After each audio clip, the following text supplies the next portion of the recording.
Good evening, ladies and gentlemen. Welcome back to another fine week.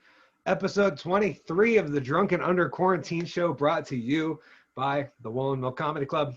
Unfortunately, our buddy Collen Doyle couldn't make it tonight. He's out having fun, cutting a rug in New York, doing some disco and such, which we saw on the internet, which was awesome. I'm glad he's making the best of these times. And as he said himself, disco is about as dead as New York City is. Good week. GW will be here, and we have a very special guest. Mike Gray is on the show, so it should be good to catch up with him, see what's going up north in Maine. This week we're going to talk about the fact that I got an absentee ballot in the mail that I did not request, so I figured we'd joke about that. We're going to talk about Burger King playing 4D chess on the Twitch users. We're going to talk about a French teacher who had his entire face tattooed, including his eyes, and he's a teacher, and the students are scared of him. We're also going to talk about our president, Mr. Trump, and his $70,000 haircut. So without further ado, we will get this haircut train rolling, and I will introduce our first comic to the stage. Please welcome to the show, my good friend, Mr. G.W. Foley. Hey, how's it going, everybody? I'm typing as we speak. What a shitty week, man. I'm pissed because the other week, or the couple weeks ago, I took out my air conditioners, and it was so fucking hot over the weekend that I actually had to put one back in.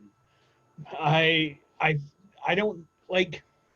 It's awful because in that short time we put the heater on in our house. And I just sat there going, okay, winter's here. Like, I'm fully embracing it. And now I'm sitting in my house. It's muggy and humid, and I don't know what to do. Like, I turned my heat back off, and there's an air conditioner sitting in my window. I feel like a failure of a man. Like, normally I can gauge this shit a little better than to have to put it back in and not. What are you gonna do? It's one of those fun things of life. I saw a weird post the other day, and it was about if you felt safe doing comedy shows in this current weather inside. And I was like, fuck yeah, I do. And it doesn't even matter if it's safe or not. Like, I'm at the point right now where it's been since March that I haven't had a show. My weekends now are so boring. I should be like a minister's wife. It's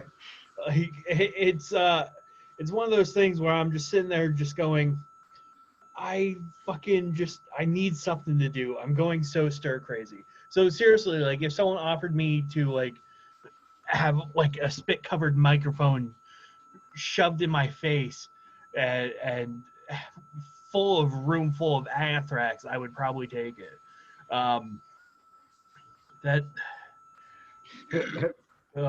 Yeah, I forgot where I was going with that, but it's a great idea.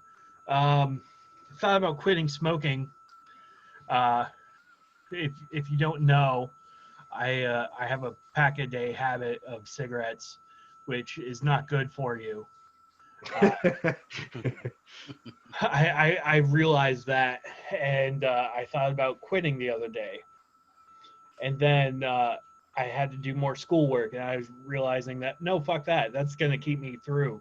That's gonna be my crutch through college. Is smoking. Like, every hour on the hour, whether I need it or not, I'm going outside and having a cigarette. So, and that leaves 4 hours for sleeping, and I could have one an hour. Like, I think those are pretty good odds. Like, I think I'm gonna be okay between that and beer. That's all I have for this week. Short but sweet. Let's turn it over to Hickory, and let's see the voodoo that he do. Thank you, G-Dubs. Good to be back. Good to have you here. This week's flip is I did a small private show, socially distanced this past weekend for some loved ones and relatives at a birthday party. So we get a great little side shot.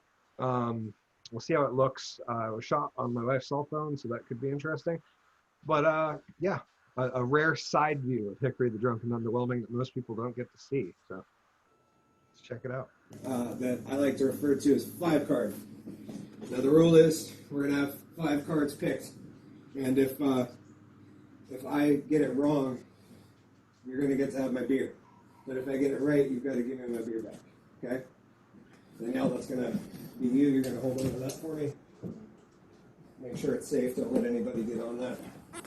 And so we'll start with you, and I'll just riffle down through. Stop. There.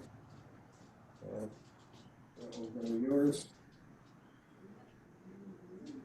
And diamonds. Okay. Up here. Bob, whatever you'd like. Stop. Okay. If you guys could remember these, that would be great, because this is a lot less dramatic if nobody remembers their card. Darlene, whatever you like. That audio's all right, guys? Okay. Yeah. Okay. 6 of diamonds. Bruce? Yeah, go. Stop. What's that? 5 hearts? 8 of hearts. Hearts are. Okay. One more. Linda, will let you pick this one? Stop. Okay, right there.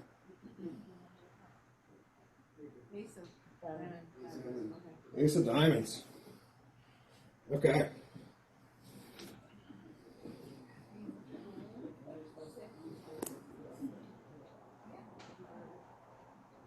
So what I'm going to do is try to remember what order these went in.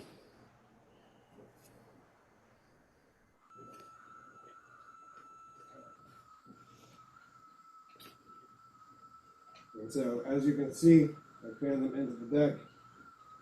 As you guys can see from this angle, they're all fairly lost in there. I'm just going to shove them in. Make a little shuffle. And, okay. So hopefully I didn't mess this up like I normally do, because that would be good. And the trick is that the first card was Bob or Danielle's card, and the way you're looking at me is it's not. That was Bob's card. Fuck, I'm not off to a good start. Okay, let's give this another try here. There we go. How was your card, baby? No. That was Darlene's card. Fucking Darlene's card. Okay, maybe we'll try with a little more advanced shuffling technique on this one.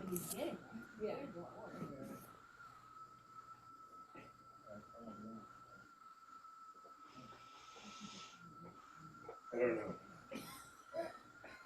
Well, hopefully that was right. Otherwise, the whole thing goes south from here.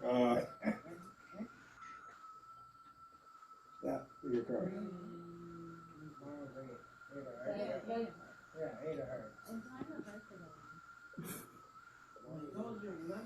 You only had one job. That was part of the deal, man. Yeah, that is. No. No, yours was the 8, I think. I think mine was a 9. Mine was That 9. was Bruce's. That was mine. That's That was Dad. Bruce's? Yeah. Okay. You said 8. We only had one job. I remember mine. It's not that one. I remember there being a Yeah. Okay. You gotta get past the audience. This is the perfect audience. One last time. No. No. Is that Linda's card? Doesn't want this. Well, fuck this game. Okay. You know, I'm considering myself the victor anyways, and I will take my beer back because I need it. I'm not gonna- You got what, 3 right?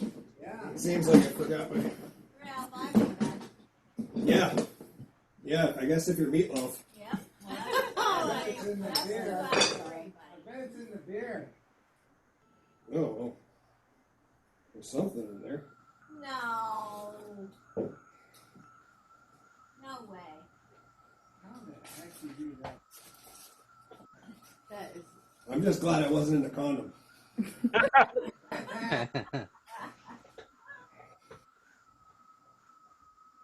And maybe I'll decide her card. Yes. 6 of Yes. hearts. That's a diamond. Oh, diamond. Oh, thank you guys for letting me share that. That was fun. We had a little social distance magic show where they all sat on the porch and I sat inside. It was fun. Yeah. It was nice to big have them animal like. you are. Yeah, it was fun. I'll flip it back to you, G Dubs, as you will introduce our special guest tonight. All right. Our special guest is coming all the way from Biddeford, Maine. And don't let the long hair fool you, ladies. He's not a hippie. Let's give it up for Mike Gray. Woo! Thank you. It's true. I'm not a hippie. But I mean, I'm coming from Maine. I'm still in Maine. I didn't go anywhere. This is just this is 2020. This is 2020. No, I do. I have this long hair and I've had it for a while. And I had it when I lived in the country in Maine. Like I lived in a small town on a dirt road. And I could not walk down that road without someone pulling up to me in his rusty F-250 and going, "Cut your hair, fag!" And that was my high school drama coach. This was liberal dude in the town. And I could just hope that my shop teacher wouldn't show up. There's no telling what that guy would do. Like, drag me behind his truck for a few miles or something, man. It would be ugly. It'd be really ugly. But, yeah, man, I'm still working during this whole quarantine thing, and it kind of sucks. But at least I'm able to have that. And one thing I notice is I don't really fit in at work. Anyway, this is kind of a common theme of my life, is that I just don't fit in. Like, there's always Jim and Bob around the water cooler, and they know I'm a comedian too. Like these guys at work, they know I'm a comedian. They're like, "Oh, Mike, why don't you joke around with us, huh? Why don't you tell jokes with us?" Because I hate you. Is that what you wanted to hear? No. Geez, Mike, you're so uptight. What? You know what? You want to hear a joke, Bob? You want to hear a joke? Every time I work with you, you are so slow and irritating that I fantasize about eviscerating you with a box cutter. Yeah, come on, Bob, up top. What's that one? Huh? Bob, don't leave me hanging or I'll cut you down in front of your family. All right, buddy. Yeah, and then I find myself in HR the next day because Bob can't take a joke. And there's people at work too that they have this weird optimism about themselves. Like they could do something, the same thing. I could work down the street, make $1 an hour more. That doing the same thing. I could be doing something better than that. I could be doing porn. But how do you know porn isn't just like any other job and it just sucks after orientation? You go like a couple weeks are cool. Like, oh man, dude, I'm getting laid all the time. I'm getting paid to do it. Then your director comes up to you and he goes, "All right, you're shooting a scene with Janice today."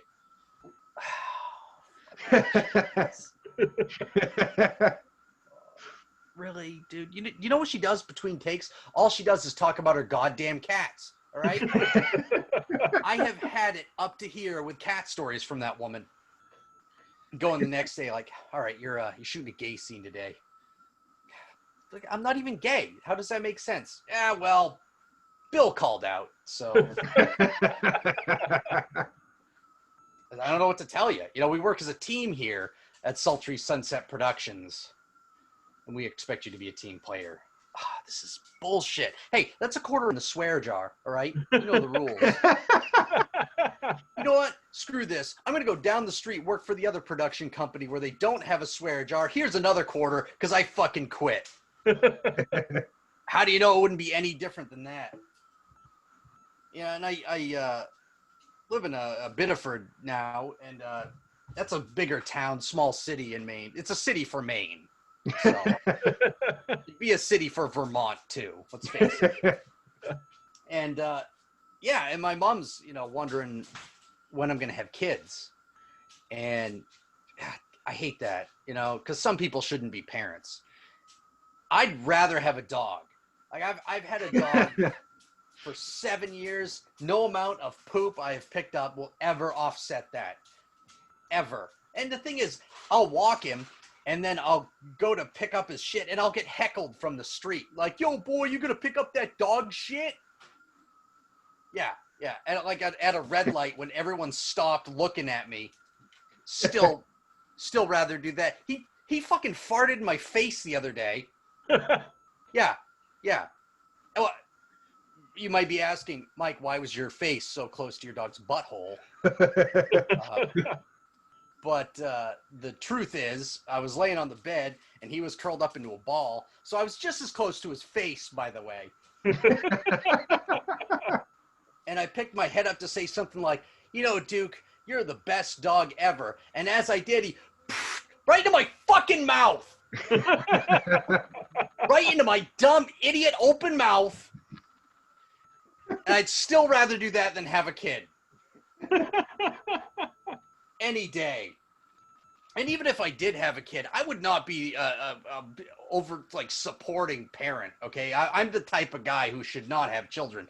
Because if I did have a kid, let's say I had a son and he was like 3 or 4 years old, he runs up to me, he's all full of hope in his eyes, like, "What's that, buddy? What's that? Oh, you want to be a cancer doctor?" Ah, that's cute. First of all, it's oncologist, buddy, and second of all, you have my genes, You might want to lower the bar a little bit. You could make good money as a plumber or something, but on oncologist, that's a little lofty. I don't think you could really get there. You're not going to cure cancer. No, you're probably going to get cancer, though.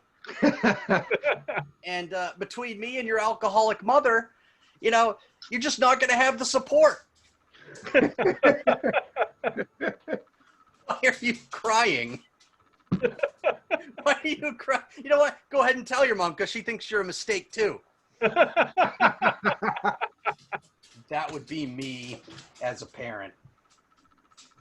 One thing I've really missed this year is concerts, because I used to go to concerts all the time. I used to go down to like the Worcester Palladium and go to the House of Blues in Boston. I loved it, man. And one time the singer was trying to pump up the crowd, so he gets up there and he goes, "I want to hear you go insane."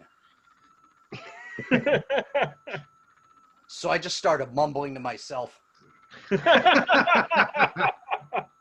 No one will tell you that's what it sounds like, but that's what it sounds like. Or just total silence. Yeah, you never hear that. It's always like, oh, this guy's raging and he's crazy. No, it's not always like that. It's sometimes it's quiet, but on the inside, it's always a roaring cacophony of really awful thoughts. And in me, it usually rears its ugly head when somebody says something like, "Hey, Mike, come on downtown. We're going to have a onesie pub crawl this evening." Fucking onesie pub crawl? Oh, what is wrong with you? You're adults. You're adults. You don't have to have a onesie fucking pub crawl. Are you that obsessed with nostalgia that you get into a onesie and pretend you're a kid, but you're also drunk? Let's go further than that. Let's go diaper pub crawl. How about that?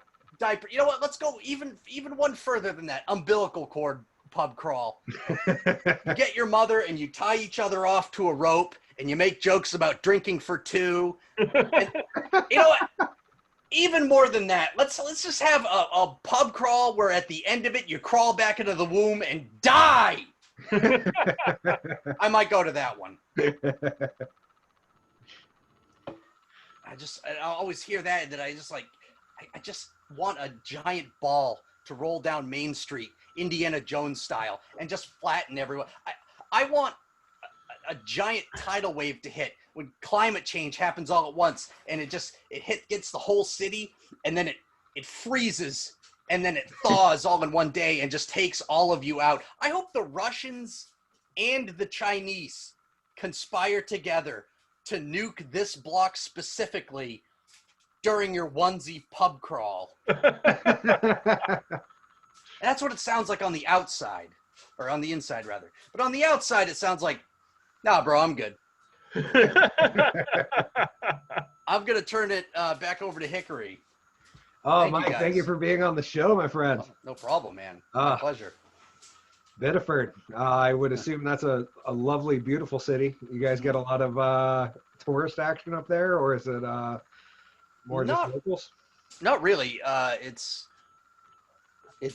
Portland more gets the tourism because they have all the restaurants and stuff. Biddeford's kind of coming up. We have, like, per capita, we have quite a few restaurants, but it's still nothing compared to Portland.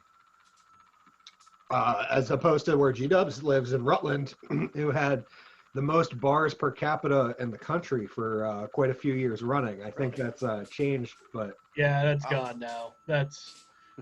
We've officially lost so many bars that it once was. We're now tragedy, and I'll drink to that. Yeah. But moving right along, getting to some topics tonight. First, I want to give a shout out. Thank you to Arnold for watching. Thank you to Collen for tuning in, and our other regular viewers like Jay and Mona. At that point, I'm just labeling off my parents because it sounds good, like we have more viewers. First subject of the night, we're going to talk about absentee ballots, mostly because in Vermont, I guess it's mandatory that everybody who's a registered voter in the state of Vermont this year will get an absentee ballot in the mail. Even though we had a perfectly fine working absentee ballot system before where you requested one and they'd send you one, and then, most people would go vote in person. But due to Corona time, I suppose we're mailing them out.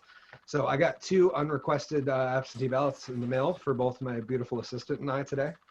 And I just wanted to get your guys' opinions on what you thought about just blanket mail-in absentee. G-Dubs, did you happen to get one? I got 2.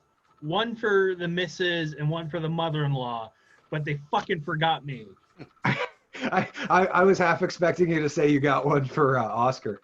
I'm surprised I didn't. He's almost old enough to vote.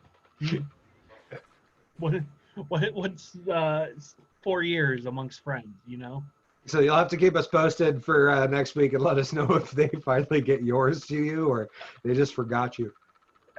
I'm wondering if someone else got it. That is also a concern. That was actually the joke I made to the wife when we were at the mailbox pulling them out. I was like, hey, this would be a great time for some ballot harvesting. And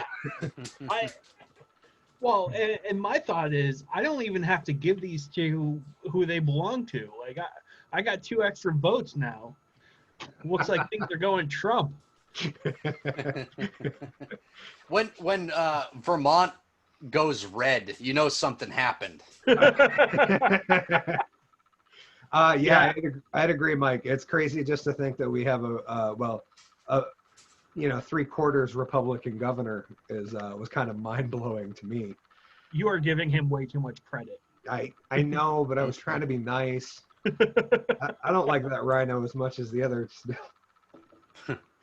But Mike, I'd assume that's not the situation up in Maine, right? You didn't just get a ballot in the mail all willy-nilly?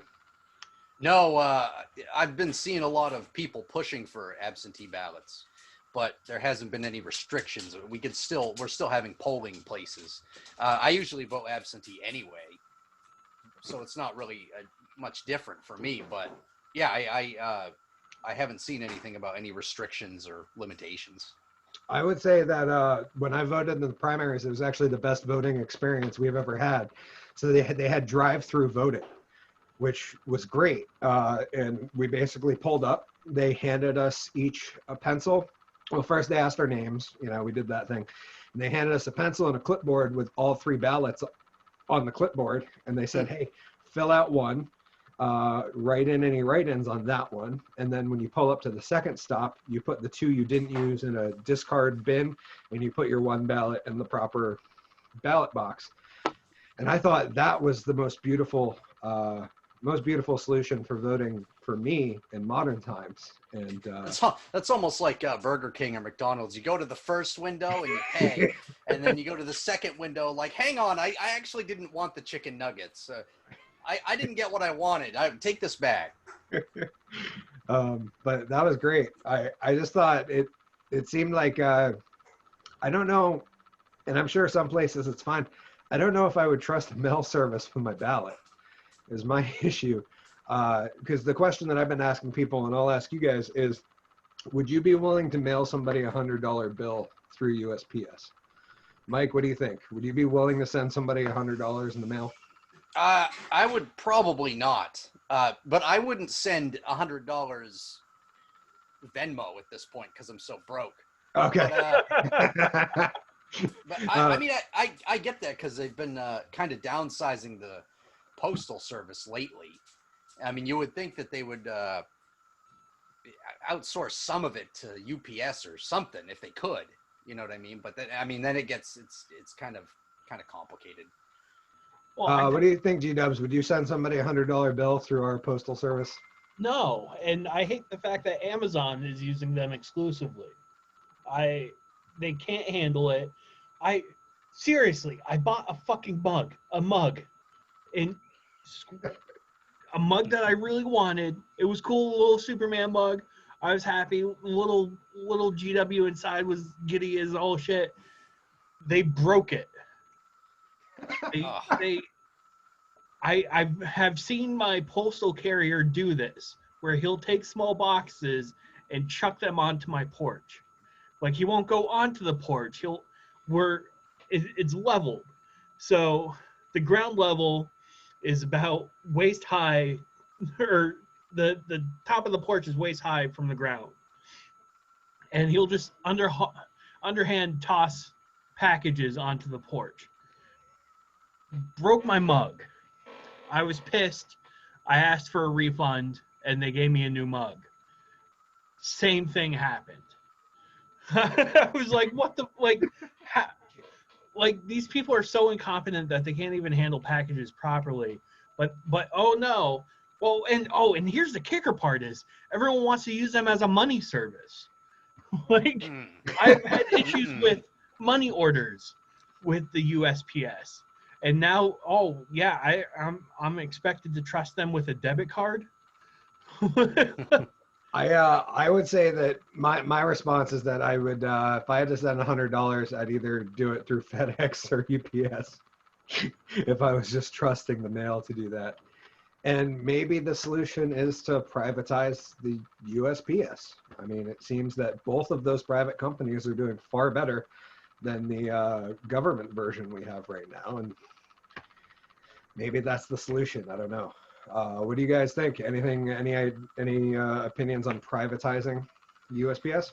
I think the problem when something becomes privatized is someone's going to try to seek profit with it, and it hasn't been profitable for years. I mean, it's just been a part of the government, and it's just been a service that we pay for through our taxes.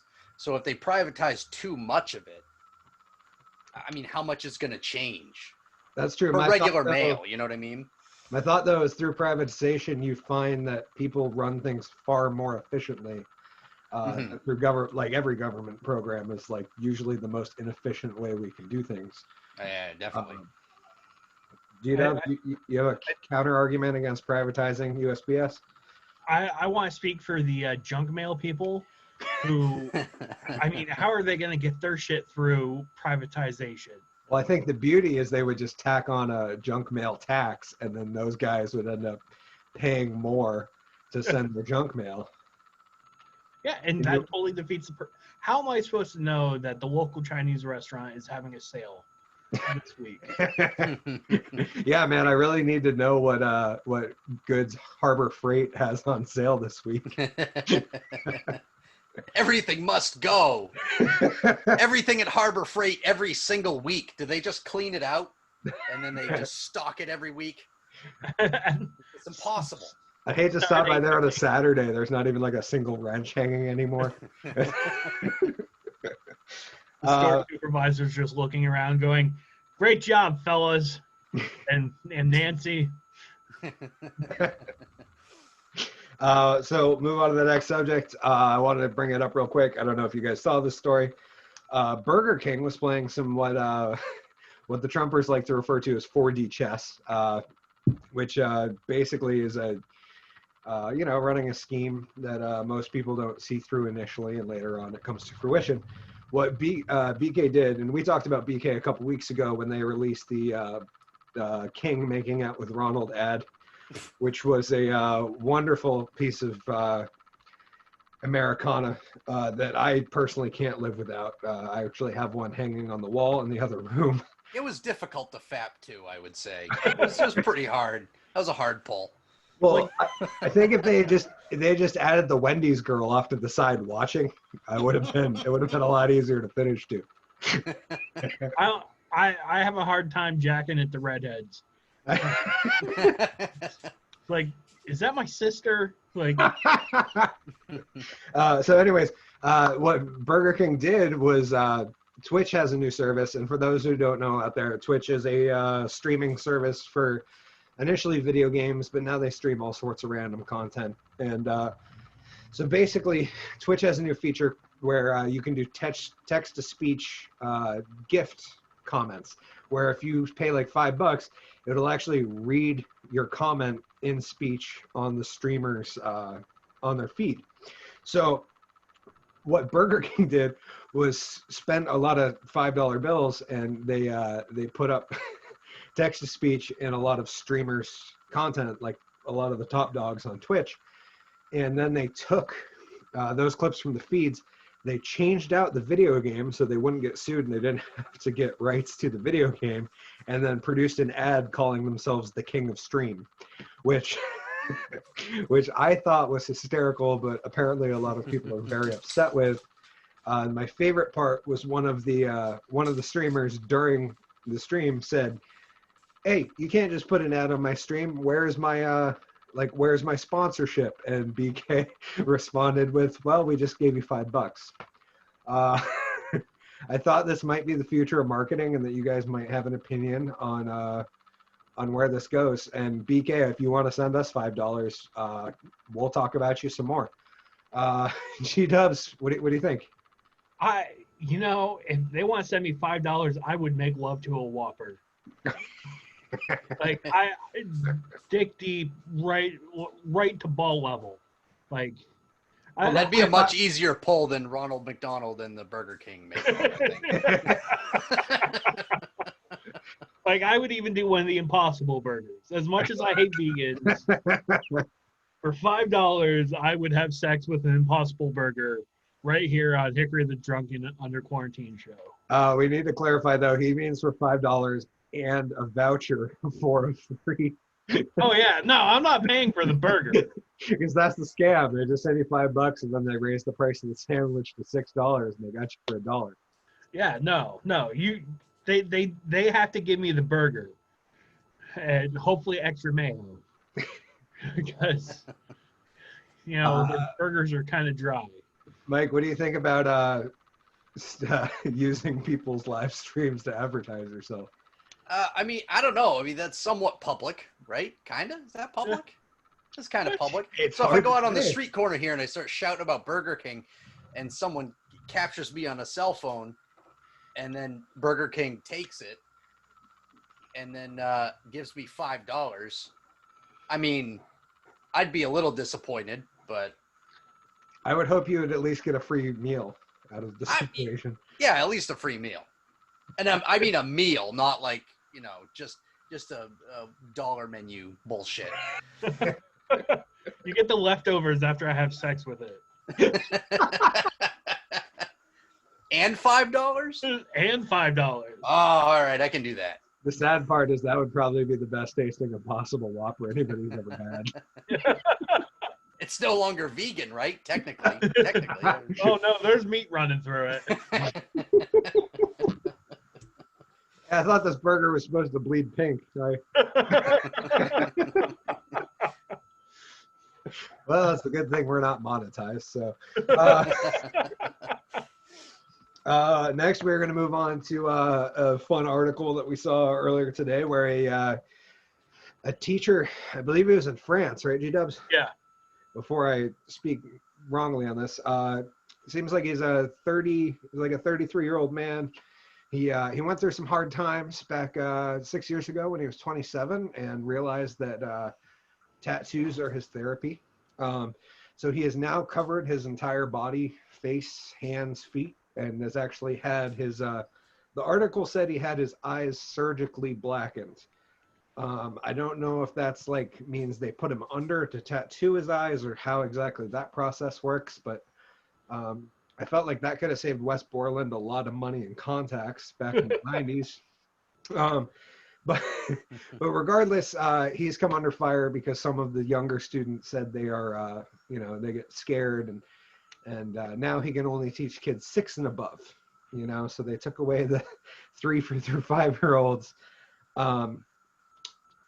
I personally, I don't know, growing up in this generation, I don't have a single problem with tattoos other than neck tattoos, personally.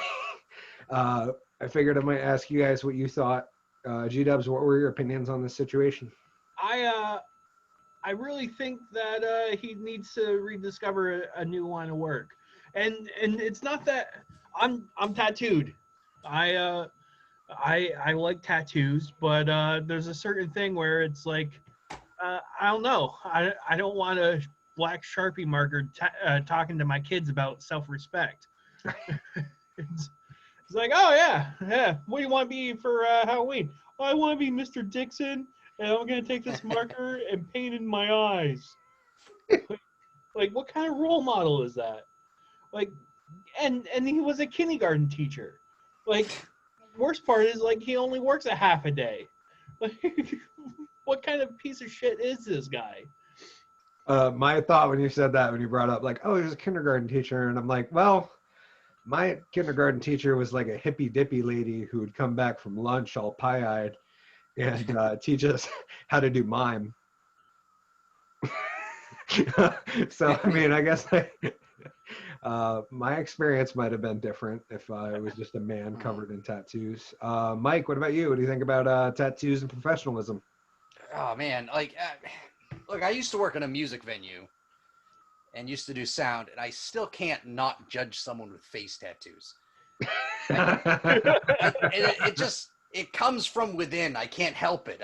I see someone with just like a Mike Tyson thing, like, oh, Jesus, I bet that guy's weird. But when you tattoo your whole face and then you want to be a teacher, you can only teach art.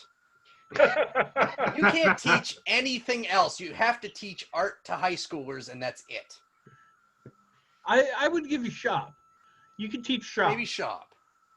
Like the because shop's that class where you kind of go, all right, I don't want to end up like the shop teacher, so I need to fly straight and do my thing, so I don't end up like this guy. And I think if having a blacked out face and eyes, yeah, there's clear, like, I don't care. He's probably a sweet and wonderful person and very lovely, but there's something fundamentally wrong with you for wanting to gouge out your eyes with ink. like the health consequences alone, it's staggering. Yeah, that's a little too much. I mean, I think it's he taught kindergartners. Yeah. Like, what did they think? Like, teacher's a little weird during nap time. Like, like, does he have the forked tongue too? Like, flicks it at the kid. Oh God, I can't sleep. And then the kids, they start failing out. And they start having to repeat kindergarten because they just didn't get enough sleep. Start speaking in tongues. See, I guess I'm weird about this, and I have a mildly different opinion in that I agree with you, Mike, about face tattoos. I generally just don't trust people who have them. Yeah, you can't help it. and like if you have a visible neck tattoo, that's usually a sign that like I'm going to avoid you. I don't care what it is, how beautiful the piece of artwork it is. Generally, and this is generally speaking, because I'm sure there's an exception out there somewhere, that a neck tattoo just means that you're poor at making decisions. But for some reason in my mind, it's different when it's a full neck and head. You know what I mean? Like Mhm. if the whole thing is covered, I don't know. My opinion changes on it because then again, we'll move right into the next Well, subject. I will say that if you tattoo your whole face and head, that shows commitment. That's a hireable person, That's true. you know? Yeah, that guy got it done. There was another video I sent you guys. I don't know if you got a chance to look at it, but there was a bodybuilder who had, other than his hands and head, had his entire body tattooed black. So it's not a tattoo with designs. It's not anything. It's literally all of the skin. And so the guy just looks like he's wearing like what that fake tan shit that bodybuilders put on, but he's wearing it all the time. And to me, I was like, that's smart. He just saved a lot of time getting lubed up backstage. Did you get to check that video out, G-Dubs? I did, and I like the fact that he didn't do the palm of his hands. Like, oh, you can see me now. Other like I expect to see him hiding in shadows, you know, like, I'm invisible. Like a guy doesn't use that much gear and work out that much to be invisible, my friend. I'd like to meet that guy in person because I bet he's a brick shit house. I was gonna say, unless he's trying to rape somebody, then he wants to be invisible. I'm just saying that because he probably has a small dick, and I can say that because I'm on the internet, and he probably can't find me. or at least small testes from all that gear he's on. Yeah, exactly. Yeah. Mike, any opinions on that, sir? Getting tattoos that are functional. Functional. Well, I don't guess know if functional because he's a competitive bodybuilder. It's not functional for G-Dubs or I to get our bodies tattooed black, but this guy avoids the use of Protan by getting it all tattooed. I mean, yeah, that's a shortcut, but he chose the right career path. He's not trying to get into teaching. I would agree. You know. I personally like functional tattoos. I've been thinking about getting a few myself. One I'm thinking about is getting a measurement, like a ruler from my knee to my ankle. So while I'm out fishing, I can hold the fish up to that ruler and take photos, and then I have an accurate representation of how large the fish I catch were. I've thought about getting like my blood type tattooed somewhere near where you would stick a needle in me. And the other one I've actually talked about taking my dad with is at some point we're going to get a tattoo on our thigh that's just a circle and it says stab here. And that way, if we're ever in shorts and we need an EpiPen, we can just pull up the leg and then everybody knows exactly where the EpiPen goes. I think it'd be a good idea to maybe put like your waist tattooed with increments of inches so that when you lose or gain a bunch of weight, it's still a 36-inch waist, you know? Yeah, I think that's a good idea. Oh, Initially, the idea came to me because I heard about seamstresses. Apparently, a lot of seamstresses, professional ones, have measuring tapes tattooed on their forearm so that when they're, knocking out like trim for whatever they're seamstressing, they can just measure it out real quick without having to actually measure it. Yeah, that's a good idea. I Until you choose a different career path. Hey, what's that on your arm? It's useless now. I don't know if a ruler on your forearm is ever useless, though. I Maybe. I don't know. feel like I can come up with solutions and use that all the time. Yeah, I'd be afraid I'd cut myself though, like not in like the cool fun way, but like accidentally, where like taking like a bunch of cloth and measuring it and be like, oh, this is how much I need, shink, and like then I'm the Bellagio. And then you ruined that like $1,000 worth of fabric for that wedding dress, and Yeah, there's a bride looking like Carrie. It's all because of you. yeah. You're Well, right. I mean, I would still give it to her. Like, I would still give her the dress. Like, maybe knock off a couple hundred for the dye job that has to happen. I'd just be like, you're just gonna wear it once. What do you care? Yeah. Yeah. Who's to say you're not on your period anyways? Yeah, you're going to be too fat in 3 months to wear this thing again anyway, so might as well. I've seen the way you eat, Butterhog. Moving on to our next topic, we're going to discuss quickly. I just heard that our president spent $70,000 a year upkeeping his hair, which to a guy like me who likes the idea of functional tattoos says President Trump just shaved that shit and get a membership for like Harry's monthly club or whatever. But then again, I don't know if a shave to the skin head is a good look going on in the current culture. Yeah, could you imagine Trump, a bald Trump? I mean, he would lose all his confidence. He would He'd just look be like he would look like Ziggy from the cartoon, like that, like an orange Ziggy. That's I've never understood, I guess, why it's unacceptable for men to wear fake hair and they get shit on for wearing toupees and stuff when like women can wear fake hair all the time and it's not a non-issue with weaves and all that stuff. Maybe that's the solution. Maybe Trump just spends $70,000 1 year and gets a really sweet Trump wig and shaves it. I can't imagine spending $70,000 a year on anything, let alone my hair maintenance. G-Dubs, what do you think?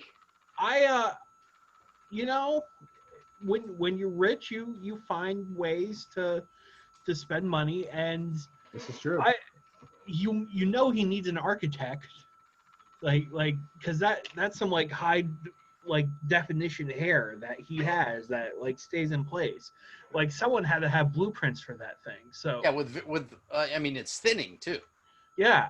Well, So- it's amazing that he has that amount of hair at 72 anyways, right? Like that's pretty sure it's 72. Something like that. Yeah. And it's pretty fucking incredible. Because I mean, my dad doesn't have that hair and he's 62. And he hasn't for 20 years.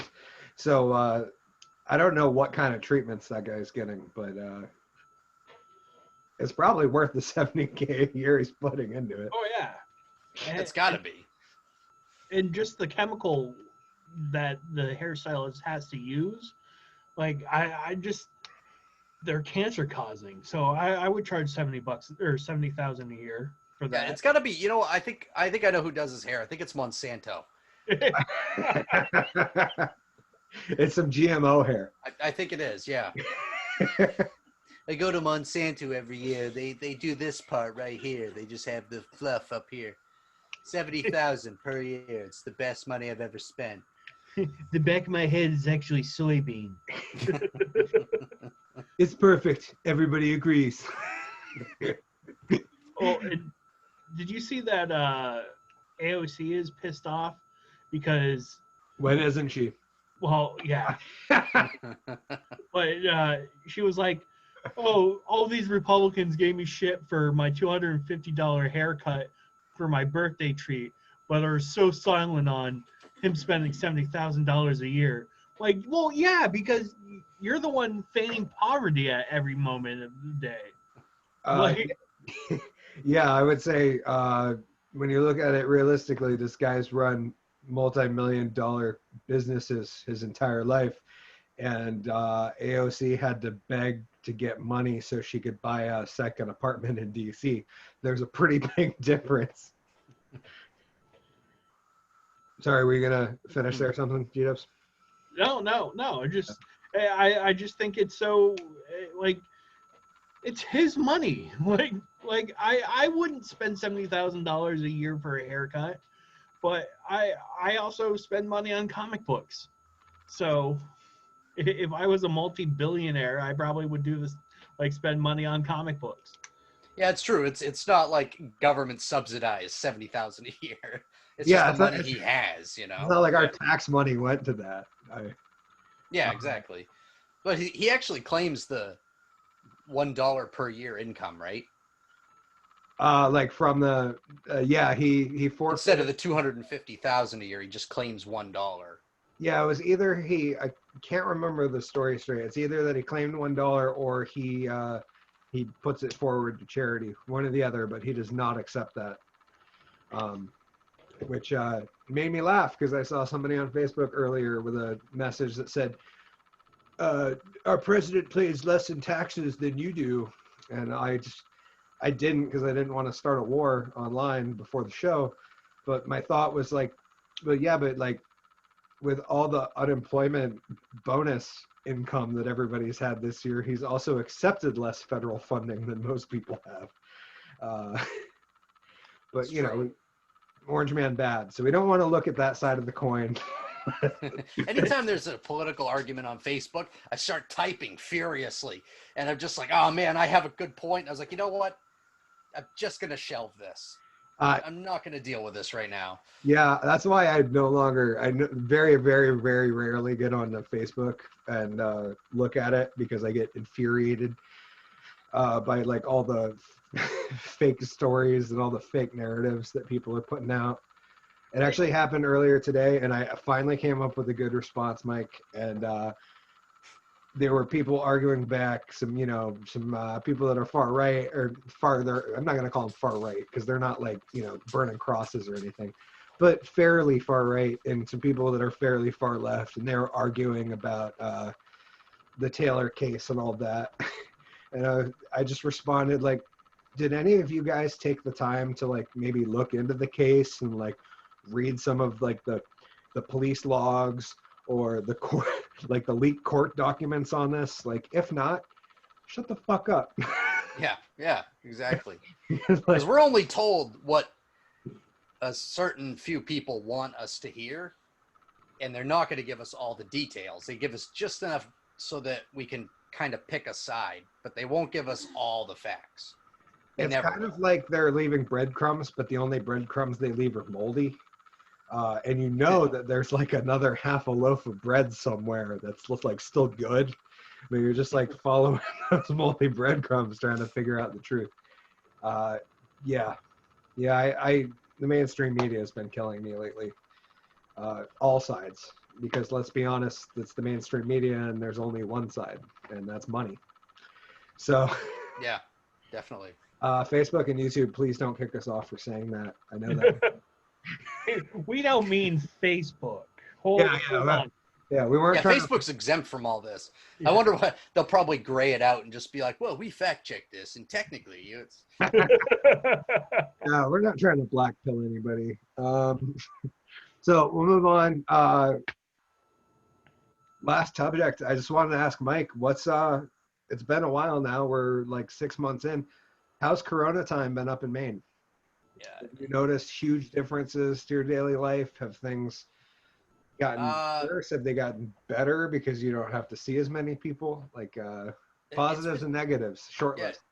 It's been pretty just steady. I just haven't been able to do comedy, which is a huge drag. But I agree. What bothers me right now is because I've been working the whole time, and for a while I actually had 2 jobs until June. But like they have all the bars and all that stuff shut down, but some states are open. Connecticut, there's way more people in Connecticut than in Maine. They open the casinos, they open the bars, they're doing comedy shows down there. Same with Rhode Island, and we've seen nothing. And for as far as cases, it's been fluctuating steadily, but it hasn't been anything alarming for ever since April. Ever since then, it's just been a even kind of up and down. That's it. Well, that, and even with the cases going up and down like that, you guys haven't seen a crazy death rate or anything, right? We've had 140 deaths.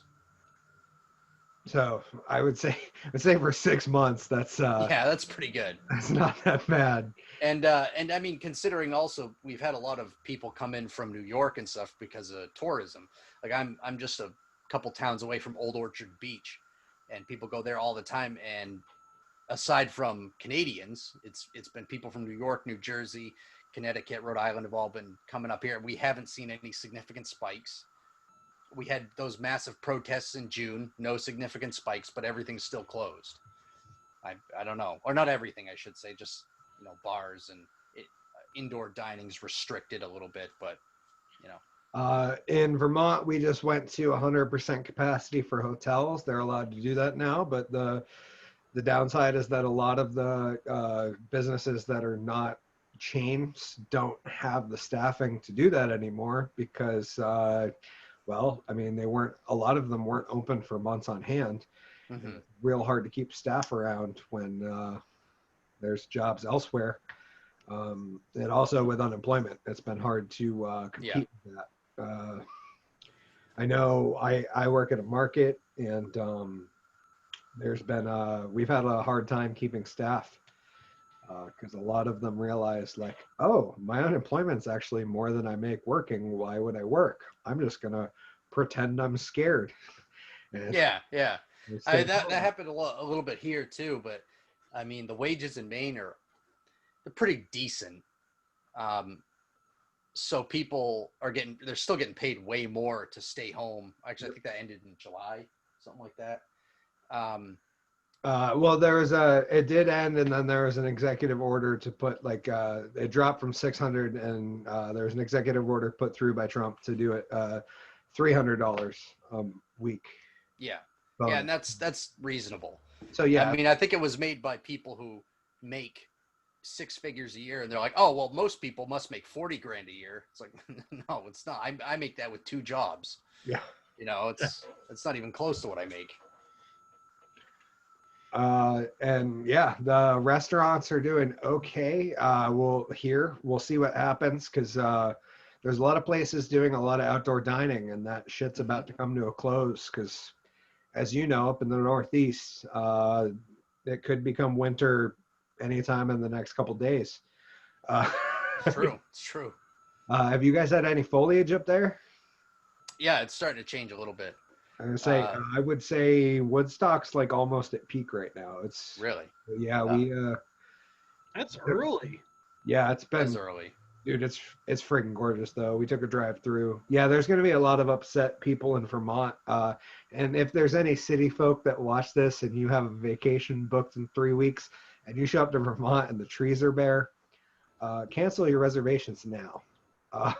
Because foliage is going to be over by Indigenous Peoples Day. That's usually about when it peaks up here, I think. Yeah. And a little bit inland. Yeah, it's a earlier. very, very early year for us. I think part of that I don't know about you guys, we've had a very, very dry summer. Yeah. Yeah, definitely. And that's definitely, I don't know all the contributing factors, but yeah, it's an early foliage. My beautiful assistant's in the background screaming, don't tell them, let them come up anyways, because she wants to get yelled at like it's her fault that the trees are bare. Because that's what happens when those assholes from the city come up here is like, why'd you let them? Like, well, miss, I could go out there and like tape some dead leaves back onto the trees if it makes you feel better. Some guy from New York. Who the fuck turned on the wind? Huh? You can't wait 2 weeks before you turn on the goddamn wind in this town? Yeah, it was actually raining leaves in our yard today. It was beautiful. Ooh. It was like it was like a movie setting. If we had more time, I would have bedded down the beautiful assistant right there and fuck the people driving by. Yeah, who cares? They would have seen some of this drunken, underwhelming ass just out the back. It would have been beautiful. Everybody agrees. It would have been great. Would have been fantastic. It would have been the greatest white ass that these people have ever seen. Yeah. Too bad Collen called out because he would have been great doing those Trump impressions for us. He's really got a good one. Oh well, he's having fun. But I think we had a pretty good time. Yeah, definitely. Let's go around. Closing thoughts. Mike, would you like to, and I mean, this is plugging yourself. So if there's anything you want to get off your chest before you leave the show, anything you'd like to say or? Well, if you're going to tattoo your whole face and body, and don't become a teacher. That's just not the right career choice. You know what? GW banging a Whopper I think that's gonna be. We're gonna make that happen. We're gonna make that a new commercial. We've been joking about starting a drunken under quarantine show OnlyFans, and that could definitely be some very premium content. What would the soundtrack be, GW? I would say something by Rob Stein. Okay, yep. I can't do any more than that because we might get the stream pulled. I was afraid to say a name, actually. I was like, I don't know. Universal owns the name to that. G-Dubs, any closing thoughts? Anything you want to go off your chest before we get on out of here? I really want to know where my fucking ballot is now, if everyone's getting them. Like, I thought these two were just special and, like, decided to sign up for it. Like, no. Where's mine? I'm pretty sure I could walk down to the mailbox and grab someone else's for you if you wanted. Why is George Jorgensen finally getting all these points in Vermont? Oh, good.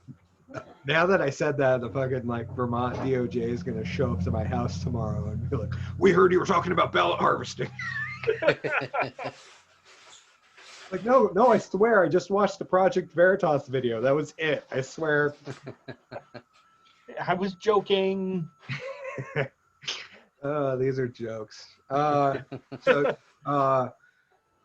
All I really wanted to say before we got out of here was next week, Vinny Herbert is going to be our guest, so please swing back next week. We got some. Oh, Dolores Lapine Smith just commented in and said, most likely where mine is. I'm assuming, is that at your house too, GW? That's my mommy. Okay. I don't know where her ballot is.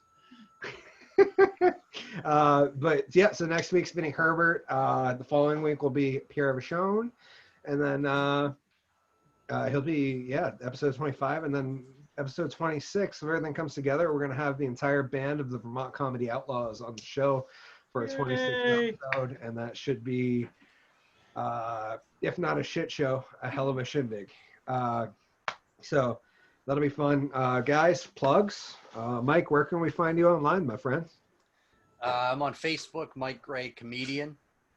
I would say Twitter. I can't really use Twitter. It's obnoxious to me.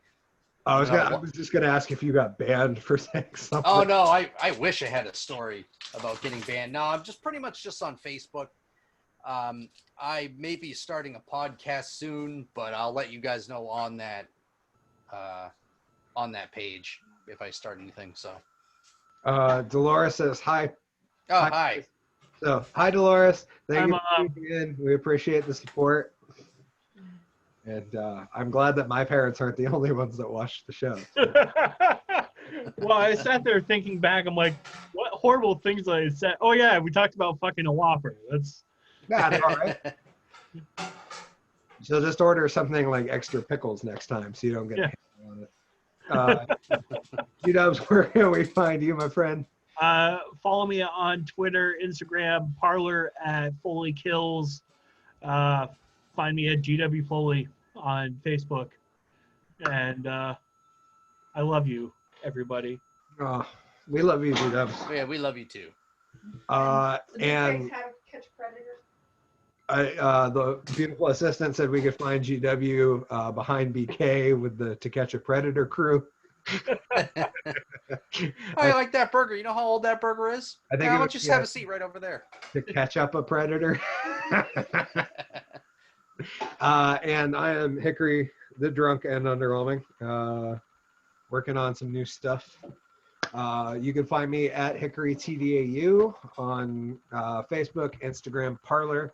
If you search Hickory the Drunk on YouTube, you'll most likely find me unless they're shadow banning me already. Thanks everybody for hanging out. Mike, thank you very much for coming to the show. Oh, my pleasure. It's very nice to meet you. I hope we get to have you on again soon. Oh, I'd love to be on. If you'd love to be on, that would be fucking awesome because you are a great guest. G-Dubs, it's good to see you, brother. Yes. I cherish all the time we spend together. Oh. And thank you guys for tuning in. Big thanks to Arnold, to Jay. Most mostly to Dolores. Appreciate you. And my beautiful assistant. No, she's just talking shit in the background, but she doesn't want to say it now. So please, everybody, remember to stay safe, stay drunk, stay underwhelming, but most importantly, stay sane. We'll see you next week with Vinnie Herbert. Thank you. Oh, whoops, wrong one.